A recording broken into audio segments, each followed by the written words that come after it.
So ever wonder what kind of students actually get into a college like USC, valedictorian, sports captain?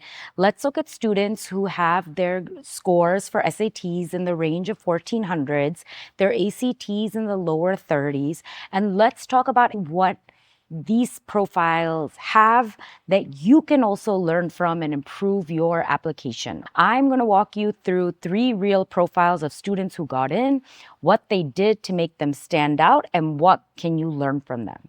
Spoiler, they're all very different. So if you've been stressing out about finding the perfect path, this might be the reality check you need. So wait till the end and make sure you get the lessons that'll help you change your profile. And as a bonus, I'll be telling you the greatest weakness I see in my students and the follow-up courses you can take to make sure you're not that student. I am Tina Chulette, a Wharton and Kellogg alumni.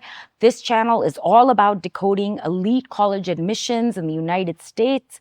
If you want a step-by-step strategy to get into the US colleges, you are in the right place. I care a lot about strategies because if you understand strategy, you will be able to understand how you can apply those strategies to your own application. Here we go. So student 1, their academics. A B star in A-levels, 1470, no official rank, okay? Honors and awards, academic excellence, scored 90% in 4 subjects or more. Male Leadership Award, recognized at school. Cross-country awards, multiple team, as well as individual awards for inter-school competitions. All of these, as you can see, are not at a national level or at an international level. Extracurriculars, she had a slime business where she sold products online. She actually grew her Instagram to 300K followers. I don't know how you do this anymore. If please tell me. Slime research, she conducted independent research about the chemical reactions that were happening. And she had a slime community service where she taught students about slime for science education. She was also part of the student government. She was a VP there.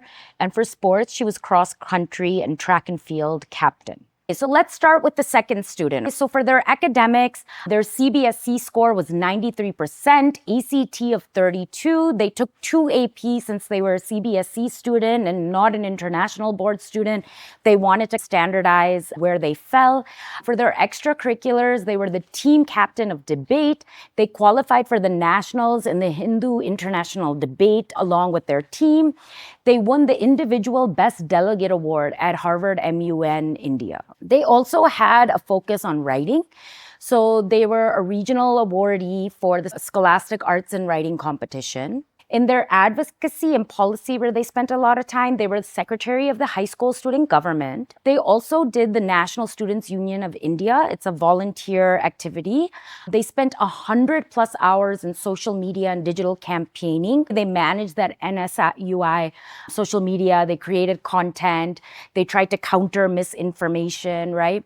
They did 50+ hours in policy advocacy for the same youth Congress group. They gathered data on student-related issues in government schools. They focused on girl-child education for ages 5 to 10.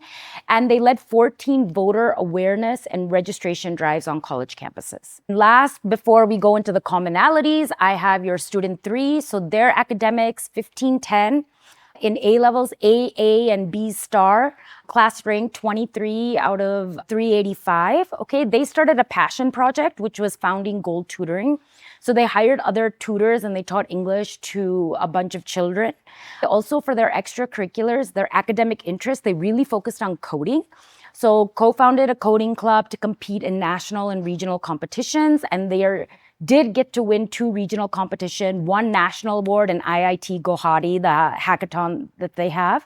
They did for 4 years in student council, and they were also secretary of their climate change club. So they led environmental initiatives and they organized cleanup trails for urban trails. Finally, Model UN participated in local and Harvard MUN, and their team received honorable mention. There's also a summer immersion program they did at JP Morgan, and they built an app with 2 other girls for girls who can code. So before we go into the analysis about what's common amongst them, let's talk about the academic stats first, as ultimately college is an academic exercise, right? So these are the scores that you see: 1450, 1500, 1550. So 1500 is in the middle. IB, they didn't give a middle, but it basically 25th to 75th is 32 to 35. US News gave it a 27 ranking.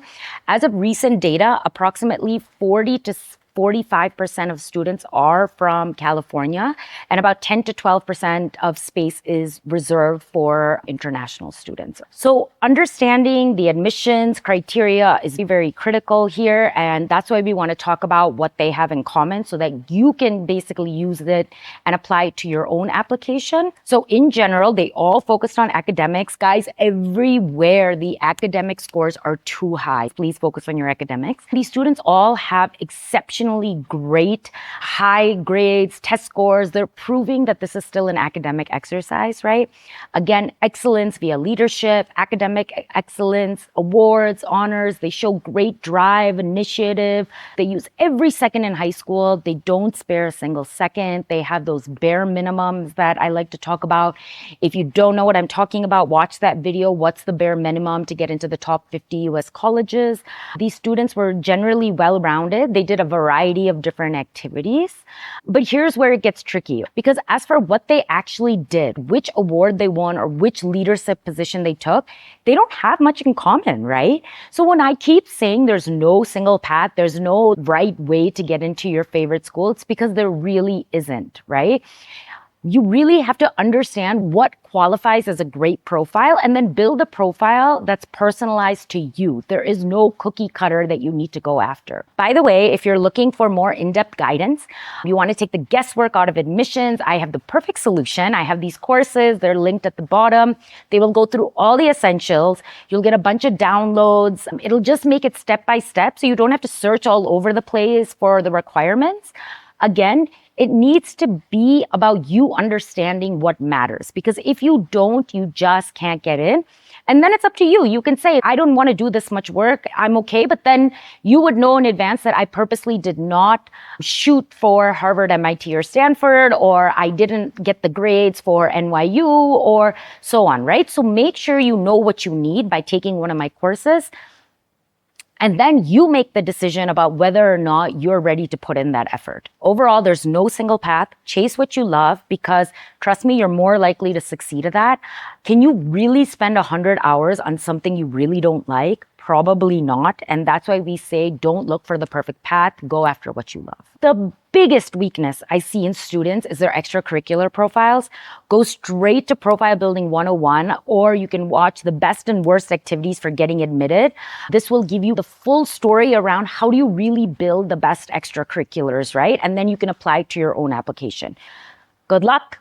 Keep coming back, get some free advice, help build your profile. And if you want, you can sign up for a free 30-minute introductory call with me, and we can talk about what is most important to you. I can direct you to the right resources. So please subscribe and see you soon.